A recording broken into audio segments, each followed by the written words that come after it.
सभी को राम राम। कैसे हैं आप लोग? दोस्तों, आज की इस क्लास में मैंने अनेकार्थी शब्द के कुछ इंपॉर्टेंट सवाल लिए।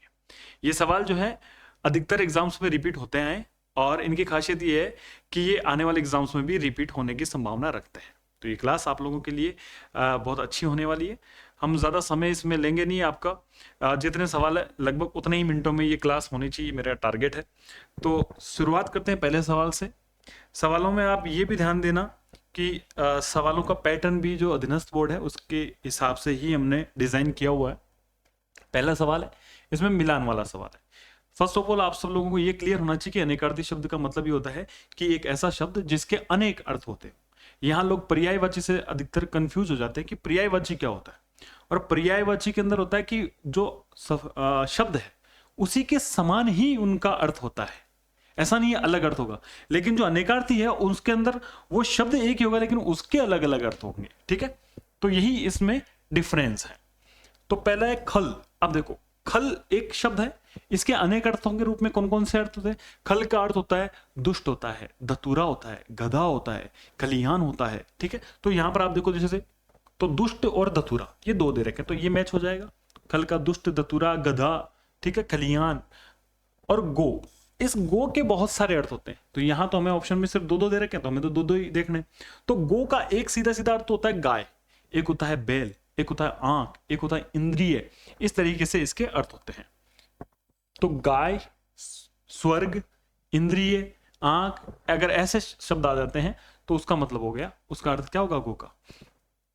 ये अनेकार्थक है। तो घन, घन के क्या क्या अर्थ होते हैं? घन का होता है घना, बादल। और जो मैथ में आते हैं ना घातांक, 3 का घातांक, वो भी घन होता है।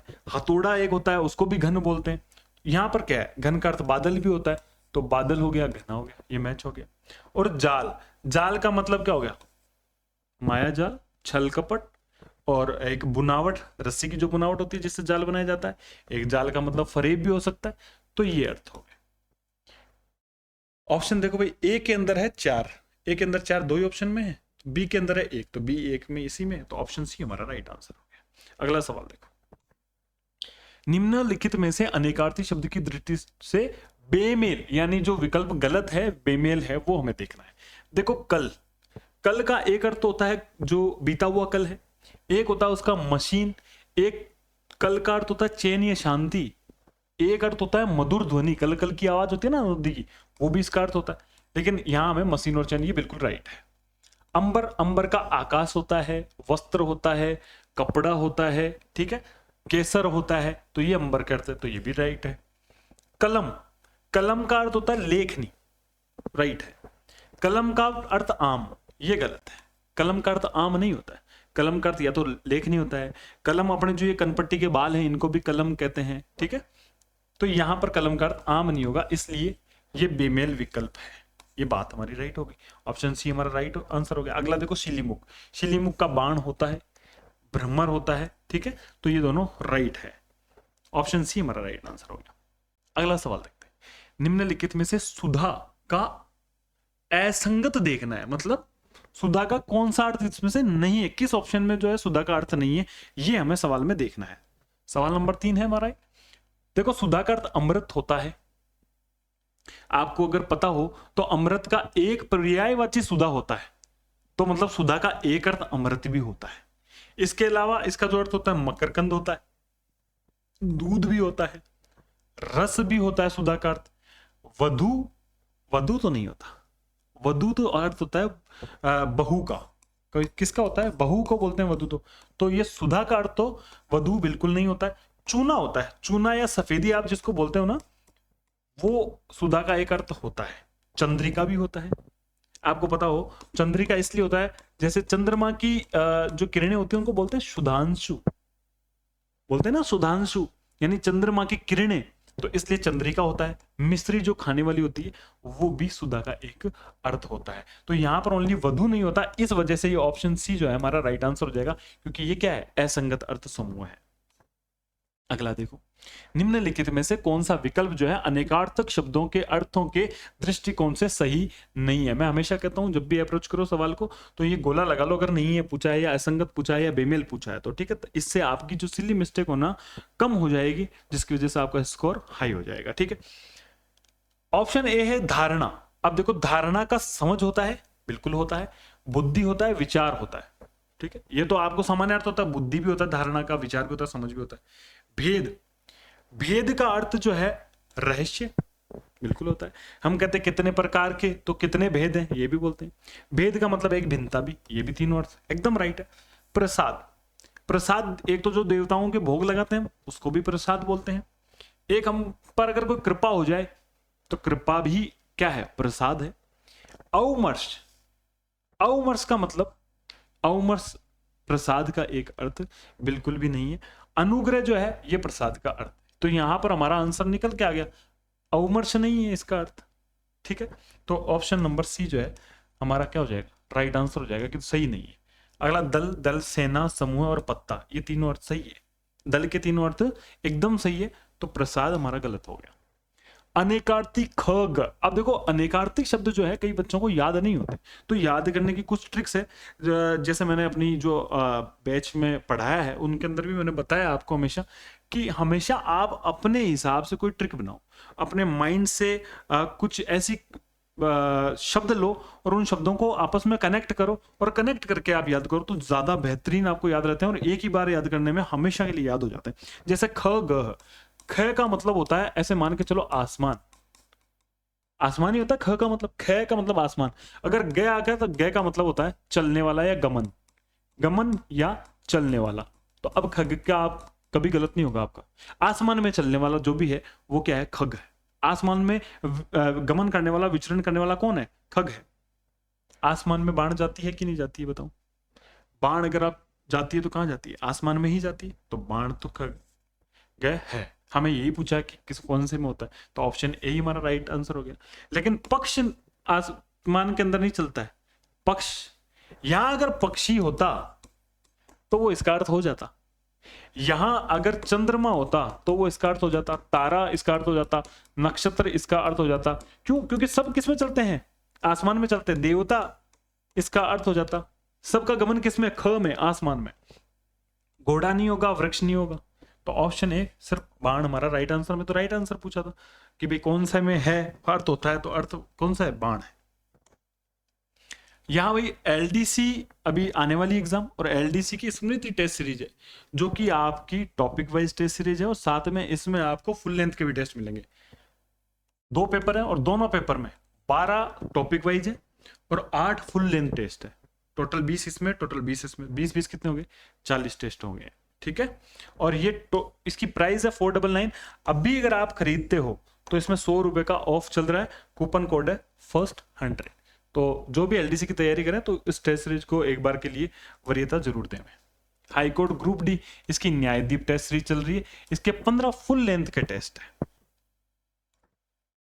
फिर आता है देखो क्वेश्चन नंबर 6, सोना, धतूरा, गेहूं किसके अनेकार्थी शब्द हैं। देखो जी, पिंगल नहीं, कनक, कनक के आंसर है, कनक हमारा राइट आंसर है। कनक के क्या क्या अर्थ होते हैं, सोना, धतूरा, गेहूं, एक होता है पलाश, एक होता है अपना खजूर। ठीक है, ये सब किसके अर्थ होते हैं, ये कनक के अर्थ होते हैं। धान नहीं होता, इंदु नहीं होता, तो ऑप्शन बी हमारा राइट आंसर है। अगला देखो, निम्नलिखित में से मान शब्द के सर्वाधिक उपयुक्त अनेकार्थिक शब्द समूह का चयन करते हैं। किसके, मान के। ओके, तो चलो करते हैं मान के। मान यानी ठीक, या जिसमें मिलावट नहीं हो, नहीं नहीं, ये तो नहीं होता। मान मतलब जो सम्मान हो, यानी इज्जत, इज्जत, किसी का मान सम्मान करना यानी इज्जत करना। अभिमान, मान का एक अर्थ अभिमान के रूप में भी निकलता है, मान का एक अर्थ नाप तोल के रूप में भी निकलता। तो ये एकदम राइट आंसर है हमारा, बी ऑप्शन राइट आंसर है। जल, इज्जत, चमक नहीं होगा, जल, प्राण, जीवित, मान का नहीं होगा, तो ऑप्शन बी हमारा राइट आंसर है। अगला देखो, निम्नलिखित में से किस अनेकार्थक शब्द के अर्थ बूंद, कण, शून्य और चिन्ह है। किसके है, बूंद है, कण है, शून्य है और चिन्ह है। तो बिंदु, बट्टा, बिंदी, मुद्रा। देखो ये सारे के सारे जो अर्थ है वो है बिंदु के। बिंदु का एक अर्थ होता है बूंद। बिंदु का एक अर्थ आप कण भी ले सकते हो, और अगर मैं ये बिंदु लगाऊं तो आप इसको शून्य भी कह सकते हो। और बिंदु का एक अर्थ कोई भी चिन्ह लगा दिया तो बिंदु का एक अर्थ चिन्ह भी लगाते हैं। तो बिंदु के ही ये सारे अर्थ हैं, तो ऑप्शन ए ही हमारा राइट आंसर हो गया। अगला देखो, निम्नलिखित में से गो।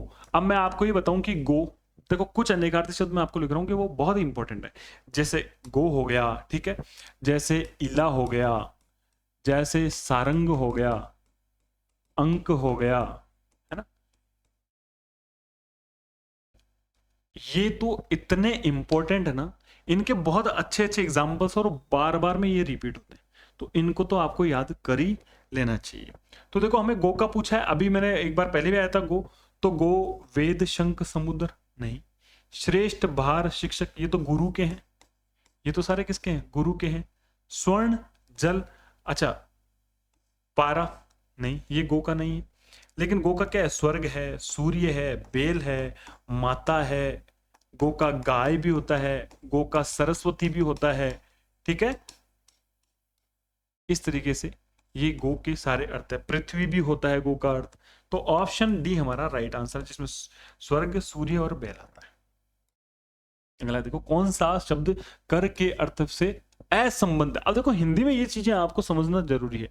यहाँ असंबद्ध मतलब कर का कौन सा इसमें से अर्थ नहीं है। सवाल जब समझ में आ जाएगा तो आंसर इजीली समझ में आ जाएगा। कर का अर्थ कांटा होता है क्या, नहीं होता, हमें यही पूछा, नहीं होता, तो आंसर तो हमारा यही होगा। कर का अर्थ एक किरण होता है। आपने देखा होगा जब भी कर का आपने निकालते पढ़े होंगे तो कर का एक अर्थ होता है किरण, जो प्रकाश किरण आती है। हाथी की सूंड एक अर्थ होता है। एक जो अपना टैक्स होता है शुल्क, उसको भी हम क्या बोलते हैं, कर ही तो बोलते हैं, तो शुल्क एक अर्थ हो गया। तो ये तीनों तो इस कर के अर्थ हैं। ऑप्शन ए जो है कांटा वो नहीं है, तो ऑप्शन ए हमारा राइट है, क्योंकि हमें असंबंध पूछा है। हरकत, हरकत का निकार्थक शब्द समूह देखना है। दीन या निकृष्ट, ये तो गरीब के हो गए। इज्जत, अभिमान, ये तो मान के हो गए, अभी हमने पढ़े थे। प्राण, जीवन, जीवन के हो गए। गति, चेष्टा, देखो हरकत, हरकत मीन्स जैसे मान के चलो इस पेन में थोड़ी सी हरकत हुई, हरकत हुई, हरकत मतलब गति। चेष्टा या एक नटखटपन भी अगर आ जाए, नटखटपन, तो ये भी हरकत का ही अनेकार्थी शब्द, तो ऑप्शन डी हमारा राइट आंसर। अमूल्य के लिए सही अनेकार्थी शब्द है अमूल्य। ये शब्द बहुत इंपॉर्टेंट है। अमूल्य मतलब जिसका मूल्य हो, जिसका मूल्य हो वो तो मूल्य ही होगा, अमूल्य थोड़ी होगा। जिसका मूल्य आंका ना जा सके, जिसका मूल्य को हम आंक ही नहीं सकते, इसीलिए तो हम कहेंगे अमूल्य। अगर मैं बोलूं बहुमूल्य, तो बहुमूल्य का मतलब तो है कि उसका कोई ना कोई तो मूल्य है, लेकिन ज्यादा मूल्य है, बहुत ज्यादा है, तो बहुमूल्य हो गया। लेकिन अमूल्य का मतलब है जिसका मूल्य हम आंका ही नहीं जा सके, तो ऑप्शन बी हमारा राइट आंसर हो। जो मूल्यवान हो, मूल्यवान तो मूल्यवान ही होगा। जो मूल्यहीन हो, मूल्यहीन होगा, उसका अमूल्य थोड़ी बोलेंगे, ठीक है। तो ध्यान रखना, इसका बी ऑप्शन एकदम राइट हो। अरुण, अरुण शब्द के अनेकार्थी है। देखो अरुण का एक अर्थ तो होता है एकदम जो लाल होता है ना, उसको बोलते हैं अरुण। अब आपने ये देखा होगा सुबह सुबह सूर्य की जो लालिमा होती है उसको बोलते हैं अरुण, ठीक है। क्या बोलते हैं, अरुण।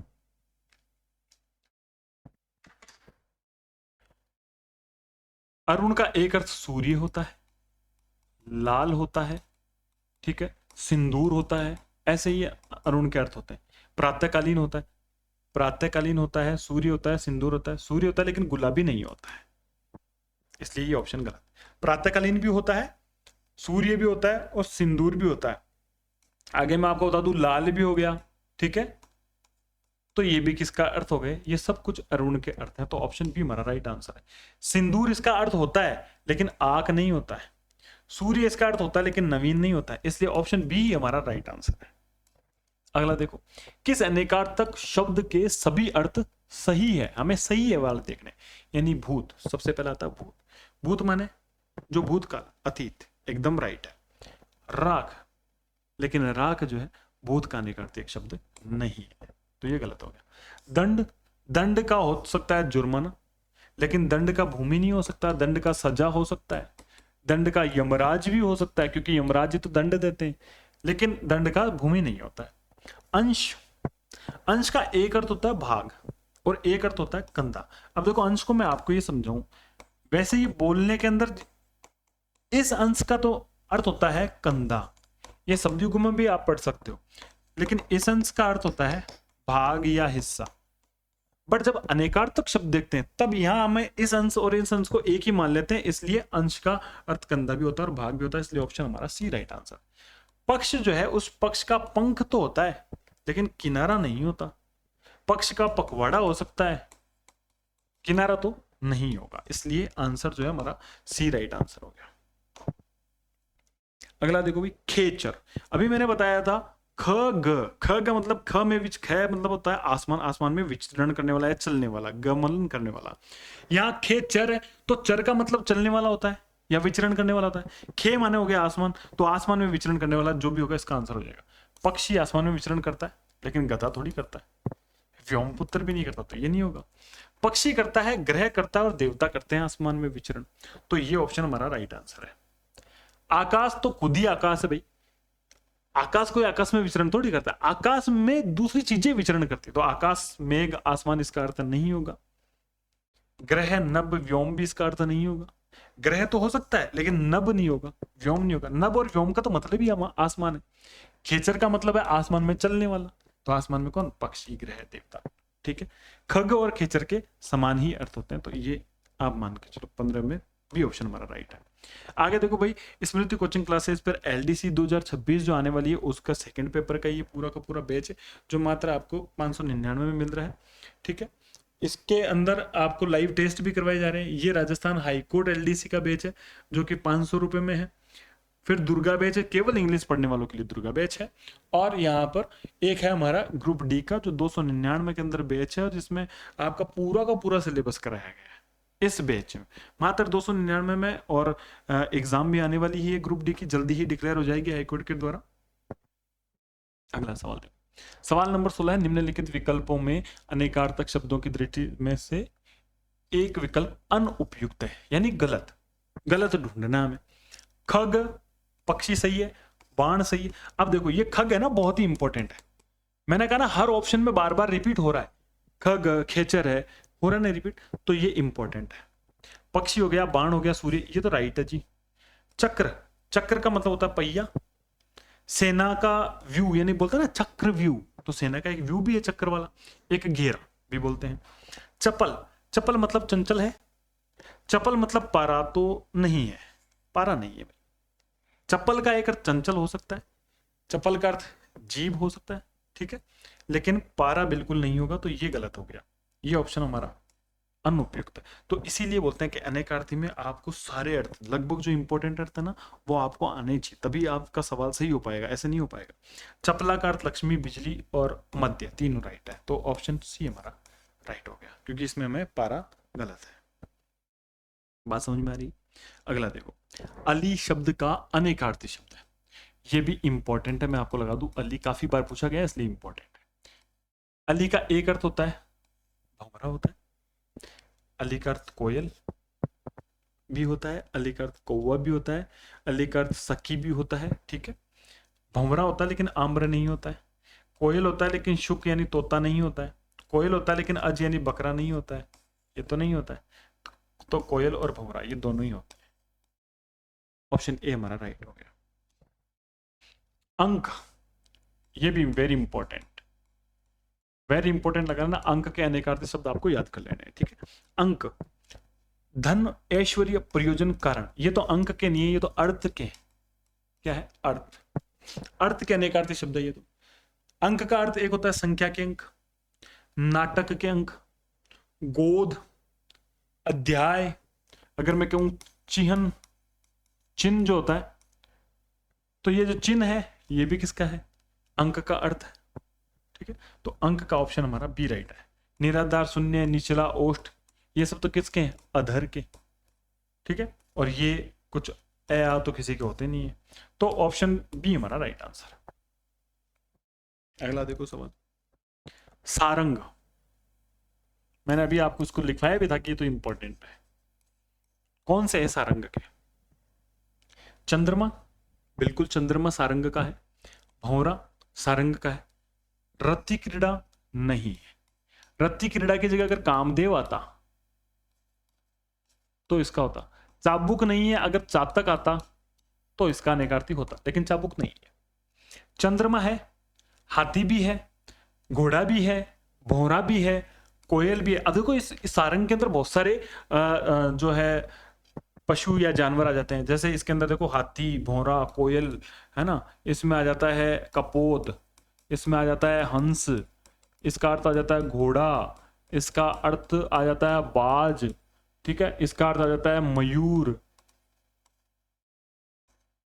इतने सारे तो इसके अंदर क्या है, एक हंस, हंस लिख दिया ना, हाँ। इतने सारे, भौरा, कोयल, ये तो सब कुछ इसमें जानवर भी आते हैं। कामदेव इसका अर्थ होता है, इसका अर्थ सूर्य होता है, इसका अर्थ होता है चंद्रमा होता है।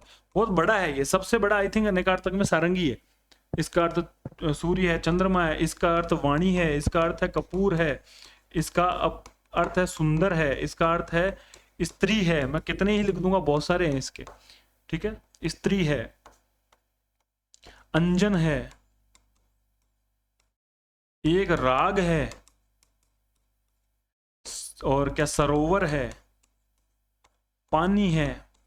पूरा बोर्ड भर जाएगा अगर मैं इसका लिखूंगा तो, ठीक है। तो इसके बहुत सारे अर्थ हैं, तो इसलिए सारंग बहुत इंपॉर्टेंट है। सारंग के सारे अर्थ आपको याद होने चाहिए। तो ऑप्शन अपना कौन सा सही आया था भाई? ऑप्शन बी हमारा राइट आया था। ईला, ईला इंपॉर्टेंट बताया था मैंने आपको, इसका हमें उचित विकल्प चुनना है। ईला का चंद्रमा होता है, पृथ्वी होता है, गाय होता है? नहीं, चंद्रमा ईला का नहीं होता है, पृथ्वी होता है, गाय होता है ईला का। पृथ्वी होता है, गाय होता है और सरस्वती होता है, तो तीनों होते हैं। ऑप्शन बी हमारा राइट है। सरस्वती होता है, वाणी तो खुद सरस्वती को बोलते हैं, तो वाणी नहीं होगा, ये अंश होता है इसका। अंश भी नहीं होता, सॉरी, अंश भी नहीं होता, तो ये नहीं होते।